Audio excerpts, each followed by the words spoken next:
اصول حدیث سے مراد یہ ہے کہ اگر کوئی بندہ کوئی حدیث کو روایت کرتا ہے،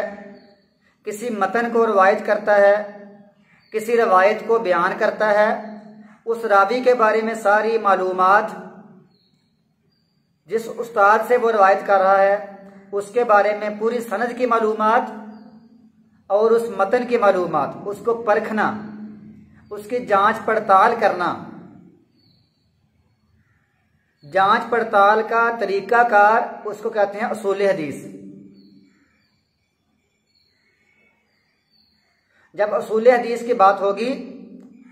تو پہلے ہم پوچھیں گے کہ حدیث کسے کہتے ہیں۔ آخر وہ حدیث جو بیان کر رہا ہے، جو بندہ حدیث بیان کر رہا ہے، اور جو حدیث ہے، جو متن ہے، جو روایت ہے، اس کو کوئی بندہ پوچھے کہ اس کو حدیث کیوں کہتے ہیں، حدیث کسے کہتے ہیں، تو حدیث کے بارے میں اس کی دو تعریفات ہیں۔ ایک ہے یہ قدیم کے مقابلے میں، قدیم کا معنی پرانا، حدیث کا معنی نیا۔ اور حدیث کی خوبی یہ ہے، ویسے تو قرآن پاک کی بھی حدیث ہے، اللہ تعالیٰ فرماتے ہیں فَبِأَيِّ حَدِيثٍ بَعْدَهُ يُؤْمِنُونَ۔ اب اس حدیث کے بعد وہ کس پر ایمان لائیں گے؟ اسی طرح فرمایا اللہ نزل احسن الحدیث کتابا متشابہا، اللہ نے نازل کی ہے سب سے اچھی حدیث کی کتاب ہے، متشابہہ، اس کی آیات جو ہیں وہ مشابہ ہیں، متشابہ ہیں، ملی جلی آیات، ملی جلی کتاب نازل فرمائی ہے۔ تو اس کا معنی ہو گیا نئی چیز۔ قرآن پاک اور احادیث آپ جب تک پڑھتے رہیں گے، جتنا پڑھیں گے، قرآن پاک کی تلاوت کریں گے، احادیث کا مطالعہ کریں گے، احادیث کو پڑھیں گے، آپ کو یہ نئی اور تر و تازہ ہی لگے گی، یہ پرانی محسوس نہیں ہوں گی، یہ قیامت تک نئی رہنے والی ہیں۔ بچے بڑے ہو رہے ہیں، اس کو یاد کر رہے ہیں، وہ نئی ہے۔ جب دوبارہ پھر کبھی کوئی مقابلہ ہوا، کوئی امتحان ہوا، پھر اس کو یاد کر رہے ہیں، وہ نئی کی نئی رہتی ہے۔ جب بھی سنتے ہیں تو اس کا مزہ آتا ہے سننے کا، حدیث کا، قرآن پاک کا۔ اور جس بندے کو جو آیت یا جو احادیث زیادہ یاد ہیں، زیادہ حفظ ہیں، وہ اس کو زیادہ بیان کرتا ہے، اس کو یہ نئی ہی لگتی ہیں، اس کو اس میں لذت اور سرور آتا ہے بیان کرنے میں۔ تو یہ ہے حدیث قدیم کے مقابلے میں، حدیث نئی چیز، قدیم پرانی چیز۔ اور اس کا دوسرا معنی یہ ہے خبر دینا، خبر دینا کسی کو۔ خبر بھی ظاہر ہے رسول کریم جناب محمد رسول اللہ صلی اللہ علیہ وسلم صحابہ کرام کو خبر دے دیا کرتے تھے، مسائل سمجھاتے تھے، حکم دیتے تھے، احکامات سمجھاتے تھے، تو یہ ساری خبر کے معنی بھی ہے، اس کو حدیث کہتے ہیں۔ اور دوسرا خبر، خبر کسے کہتے ہیں؟ اس کے بھی کچھ لوگ کہتے ہیں یہ حدیث کے معنی میں ہی ہے، اور کچھ لوگ کہتے ہیں کہ نہیں، ہر حدیث خبر ہوتی ہے، لیکن ہر خبر حدیث نہیں ہو سکتی، خبر کوئی بھی ہو سکتی ہے، لیکن حدیث خاص رسول کریم کے ساتھ خاص ہے۔ تو تیسرا ہے اثر، الف سا اور را، اثر۔ تو یہ بھی حدیث کے معنی میں بھی ہے۔ اور دوسرا یہ ہے کہ اگر کوئی تابعی یا صحابی بیان کرے تو اس کو کہتے ہیں اثر، اور رسول کریم کی بات کو، آپ کے فرامین کو حدیث یا خبر۔ تو گویا کہ اگر اس کا خلاصہ بیان کریں تو قریباً یہ سارا قریب معنی میں ہی استعمال ہوتے ہیں۔ اور جو بندہ حدیث کو سنتا ہے، اس کو یاد کرتا ہے، اس کو حفظ کرتا ہے، اس کا اوڑھنا بچھونا ہی احادیث ہے، ان کی تخریج تحقیق ہے اور اس کی تشریح ہے، تو ایسے بندے کو کہتے ہیں آثاری، اثری، یعنی حدیث کے ساتھ اس کا تعلق ہے اور اس کی جو نسبت ہے وہ اثر کی طرف ہے، احادیث کی طرف ہے۔ حدیث، خبر اور اثر، یہ قریب معنی میں ہیں۔ اور ایک ہے السنہ، سنت، ہمارا جو عام معروف ذہن ہے وہ یہ ہے کہ سنت رسول اللہ صلی اللہ علیہ وسلم کے عمل کو کہتے ہیں، جبکہ اس کا معنی وسیع ہے۔ اللہ کے نبی کا کوئی حکم دینا کسی کو تو وہ بھی سنت ہی ہے، اسی طرح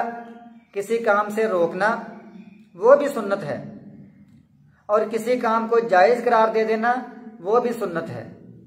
یعنی ہمارے حساب سے ہم سمجھتے ہیں کہ اللہ کے نبی کا جو عمل ہے وہ سنت ہے، لیکن اس کا معنی وسیع ہے کہ حکم ہو یا وہ نہیں ہو یا کوئی کام جائز ہو تو اس کو بھی سنت کہا جاتا ہے۔ اسی طرح مسند، المسند، نون کے نیچے زیر، المسند، یہ وہ بندہ ہے جو روایت بیان کرنے والا ہے۔ جو شخص سند بیان کرے، سند کہ میں نے فلاں سے سنا، اس نے فلاں سے سنا، یا وہ کہہ دے سے روایت ہے، سننا نہیں عن سے روایت کر دے، تو ہم کہتے ہیں کہ یہ بندہ مسند ہے، خواہ اس کو اس کی باقی تحقیق کا علم نہ ہو کہ وہ جس سے وہ بیان کر رہا ہے، آگے وہ جس سے بیان کر رہا ہے اس کی کمزوریاں، اس کا حافظہ، اس کے بارے میں یہ بندہ نہ جانتا ہو، لیکن یہ صرف متصل آگے جڑی ہوئی سند سے، یعنی سند سے بیان کر رہا، تو ہم کہتے ہیں یہ بندہ ہے مسند، المسند۔ اور دوسرا ہے المسند، نون کے اوپر زبر، فتح، المسند۔ تو یہ ہے جو سند ہے نا، سند اگر ملی ہوئی ہے آپس میں، فلاں بندہ فلاں سے ملاقات اس کی ہوئی ہے، اس کی اس سے ملاقات ہوئی ہے، اس کی اس سے ملاقات ہوئی ہے، آپس میں ملے ہوئے ہیں، ملاقاتیں ہوتی رہی ہیں، اور درمیان میں کوئی بندہ گرا ہوا نہیں ہے، وہ بندہ کوئی محذوف نہیں ہے، اس کو بندے کو یعنی چھپایا نہیں گیا، مخفی نہیں ہے، سند متصل ہے، ملی ہوئی ہے، تو اس کو کہتے ہیں مسند۔ اور اسی طرح یہ شروع سے لے کر روایت کرنے والے سے لے کر نبی صلی اللہ علیہ وسلم تک سند متصل ہو، ملی ہوئی ہو، اس کو کہتے ہیں مسند۔ مثلا امام بخاری سے لے کر رسول کریم تک ہر استاذ اپنے استاد سے، اپنے بڑے سے، اپنے شیخ سے ملاقات اس کی ہوئی ہے، اس نے وہ حدیث اس سے سنی ہے، تو اس کی سند متصل ہے، تو کہتے ہیں یہ المسند ہے۔ اور اس کا ایک اور معنی ہوتا ہے مسند کا، مسند جیسے مسند امام احمد، مسند ابو داؤد طیالسی، یہ کتابیں ہیں۔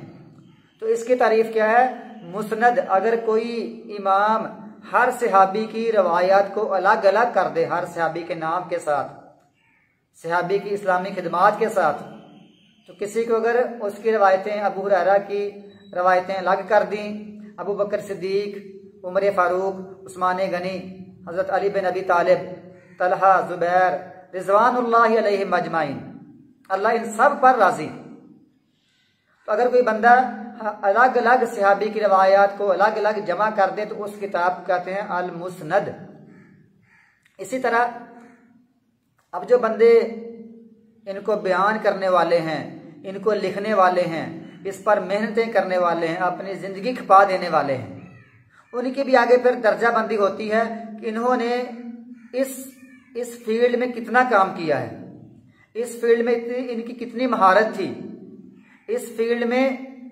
ان کی خدمات اور ان کا وقت، ان کا حافظہ، ان کا اتقان، ان کا عقیدہ، یہ سب چیزیں اس میں شامل ہوتی ہیں۔ تو اس میں ایک بندہ ہوتا ہے جس کو ہم کہتے ہیں کہ یہ ہے محدث۔ محدث کسے کہتے ہیں؟ عمومی طور پر ہم کہتے ہیں محدثین، محدثین، محدثین، بڑا لفظ سنتے ہیں، بڑا عام لفظ ہے۔ محدثین سے مراد یہ ہے کہ محدث اس کو کہتے ہیں کہ جو سند جانتا ہو، سند کو جانتا ہو، اور سند کی جو کمزوریاں ہیں، علتیں ہیں، اور جو اس میں خوبیاں ہیں اس کو جانتا ہو، اس سے واقف ہو، اور اسماء و رجال کے بارے میں اس کو معلوم ہو کہ فلاں بندے کا فلاں نام تھا،